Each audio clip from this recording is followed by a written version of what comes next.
What's up, everybody? It is me, Megan, the YouTuber for all of your needs because, people ask me, what's your niche, Megan? What now, Megan? And I say, I don't have a niche. My niche is being a 23-year-old who has no idea what she wants to do with your life. But you guys get to benefit from this because you get a little bit of this, a little bit of that, Is my camera shaking? It's because I'm pinging on the table and I'm staring at myself, obviously, like if you could.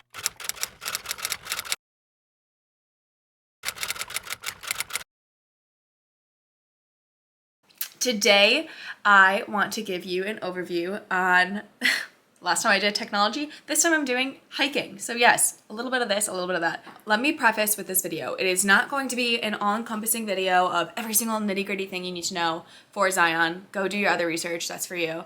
I will give you my recommendations as somebody who went in, did a lot of research on my own on like what to do, what to pack, but also things that I wish I knew. Someone's ruining my video. Anyways, all right, let's jump in. Overview of my hike.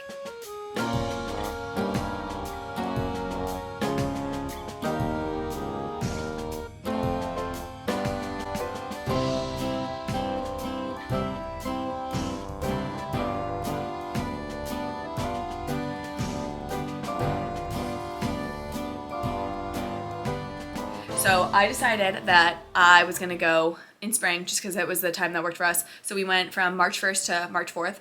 I highly recommend going in the early springtime because the park was not packed. There were some trails that were busier, but nothing compared to what I've seen in the summertime. When we went, it was about 30 to 40 degrees in the morning, so definitely chilly, but we layered up.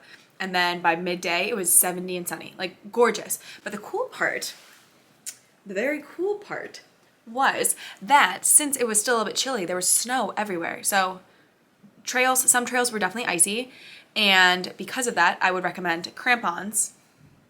This is crampons. It's like little cleats for your shoes, or like spikes for your shoes right here. Highly, highly, highly recommend them if you're going around this time.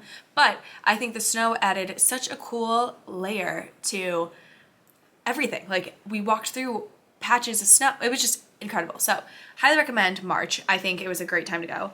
And as I mentioned, on top of the weather, crowds were fantastic. I don't think there were too many people there. I never felt like I was too close to others. It certainly got busier in the middle of the day, but my friend and I would go early in the morning, so it was great. Next, the shuttle service. This is something that I think is good to know. So at the time that we went, the shuttle was not running. So we were allowed to bring our car into the park. It costs $35 per car, and that runs for the entirety of your trip. Unless, I think it's a 7-day pass. So unless you're staying for longer than 7 days, you can park your car and bring it in, which I thought was incredible because not only can you bring your car in, but you can drive through the park. And to walk through the park, oh my God. Talk about sore knees. That would be very challenging. And I think having the car to, zippity-doo, go through the park, it was awesome. So no shuttle though. So we would have to park at each trail and then get out and then repark. But with the shuttle service, I think that begins mid-March to early April. Again, don't quote me on it. That's your job to do that research. But when you have a shuttle, you would park your car in the town of Springdale. And I saw meters there, and I think that they had like parking zones. So you do have to pay for that. And then I think you do still have to pay to enter the park. But the shuttle apparently runs every 15 minutes and will take you to any stop that you want to go to. So that's why I liked the beginning of March, because having the car was amazing and I highly recommend it. Now, the part you have all been waiting for. Dun, dun, dun, dun. Angel's Landing. Yes. Angel's Landing, apparently one of the most deadliest hikes in the world. Dangerous, not deadliest, most dangerous. And if you know anything about it, it's the one that just shoots right up and you have to go on chains. I hate that I'm admitting this, but I was indeed a chicken. I got so scared, and I think that if you're afraid of heights, you just count it out because I can't imagine doing it afraid of heights. The only reason I was so scared was because with the wind that day, it was like 40-mile-an-hour winds, and then there was also ice on that trail. And if you're not familiar, you are really walking along very steep drop-offs with just a chain. And there are even some portions, which I did not know this and I haven't seen any other video talk about it, but there are portions where there are no chains. So you're walking on like this slanted area and kind of like climbing. Do you like this visual right now? Can this help? Like climbing like this alongside without chains. And that was very scary. I went a little bit further than my friend did, and I got to this portion where you can really see out and it's very beautiful. And I thought, you know, that's good enough. I don't want to discourage anybody from not doing it because I think it's glorious. And at one point there was somebody coming down and I was asking him, oh, is it really worth it? And he said, absolutely yes. I was a little mad because I was hoping he would say, no, you're fine. You're not a baby. But it was great. Now, again, the permits are starting in April of 2022. So if you are watching this video after that, you will need a permit, and it's a lottery system, I believe. So you will need to check in well before your plan to visit Zion and just pray that you get one. I don't really know what the system is going to look like, but just know that. Now, for some of the other trails, I'm not going to go super deep into all of them because, again, that's your job. You should be doing your research. I'm an anal type A person and I like to do a lot of research beforehand. So I think it helps you just kind of wrap your mind around what all you want to accomplish. We did 3 days in Zion. I think we could have done 4, but we accomplished quite a bit with the trails. So we ended up hiking around 20 miles, a little over, across 3 days. And let me tell you, by day 3, whew, that hurt. So I would recommend doing the more challenging trails at the beginning of your trip and saving like the long, or maybe like the more leisurely ones for the end of it. So just some of the trails that we did.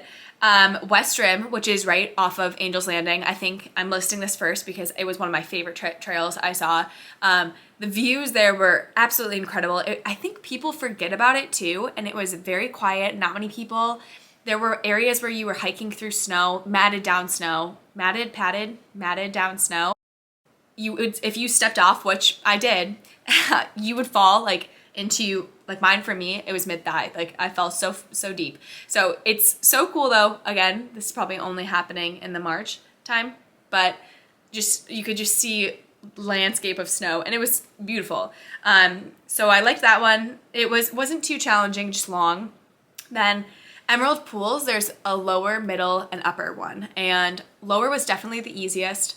I think middle and upper were more challenging. There was a portion of upper that was just like straight up, not dangerous like Angel's Landing, but still pretty straight up. That one was a lot more slick, so be prepared for that. If you have kids, it got muddy. A lot of people were using their poles to get through because it does get very slick and will leave you kind of, your shoes kind of dirty. But another beautiful hike. Then there was Watchman Trail. Watchman Trail is a bit easier, or so they say. Probably took around an hour and a half, 2 hours, and there were some like stair climbing, but then some more slow incline. I don't know the better word for that, but another very pretty one. It's cool because it's a different view from all the other ones. A lot of the other ones are on the left side of the park, so when you're driving through, you see all those trails on the left. This one was on the right, so it gave you a whole new perspective of the mountains you were sitting in, so that was really cool. The Riverwalk is certainly the most family friendly. If you're not an avid hiker, this one's a completely paved path. This is actually the path you use to get to the Narrows. We didn't do the Narrows. It was, I think the water was like 20 degrees. I don't know, that was dramatic. No, 20 degrees is impossible. It would have been frozen. Okay, the water was cold and I didn't want to do it, but the Riverwalk was pretty. It's definitely a lot more family friendly. And then the final one, which I thought was gorgeous, was Canyon Overlook. To get to Canyon Overlook, you have to drive up the mountain and through a tunnel, and then the tunnel spits you out on the other side, obviously, 'cause it's a tunnel.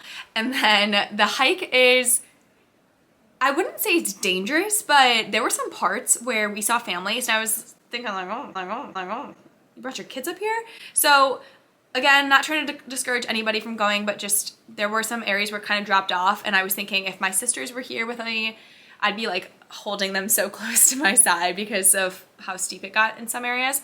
But the ending, like where the point you're getting to, is gorgeous. I fell asleep at the top of this area because it was so peaceful. You look out and you see all this gorgeous scenery. So I highly recommend that one if you are able to do it. I think it would have taken about an hour round trip had we not stopped at the top, but we hung out there for quite a bit. And one other random note about that, there are chipmunks in this park, and some people think it's fun to feed them. I know you're not supposed to, and you really shouldn't, because they got very close to us. One ran up my leg, and I wasn't even baiting it. It just ran up my leg. So don't play with the chipmunks. That's just a tidbit. Two more things I wanted to add here. Lodging. So we stayed in La Virgen, which is about 20 minutes away. I loved it because the drive there was gorgeous. It would have been nice to wake up in the park, but I'm a 23-year-old poor post-college kid. I don't have that kind of money, and there were some very expensive lodges right around in that Springdale area. We even saw like teepees and wagons that you could sit in. I don't know. Guess how much? It was like $2,000 for 2 nights, something like that. So if you want to spend that, invite me, okay?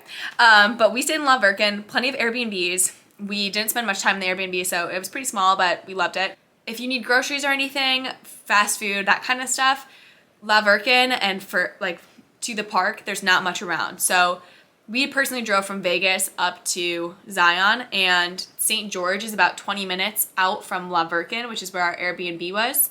So if you can imagine, it's St. George here, La Virgen, and that 20 minutes there, and then another 20 minutes to the park. I would stop in St. George. There's plenty of groceries over there, and that's probably one of the last shots you'll have for a normal grocery store, like a Walmart. So we ended up buying groceries and then packing breakfast and lunch for the park because we didn't want to leave and come back.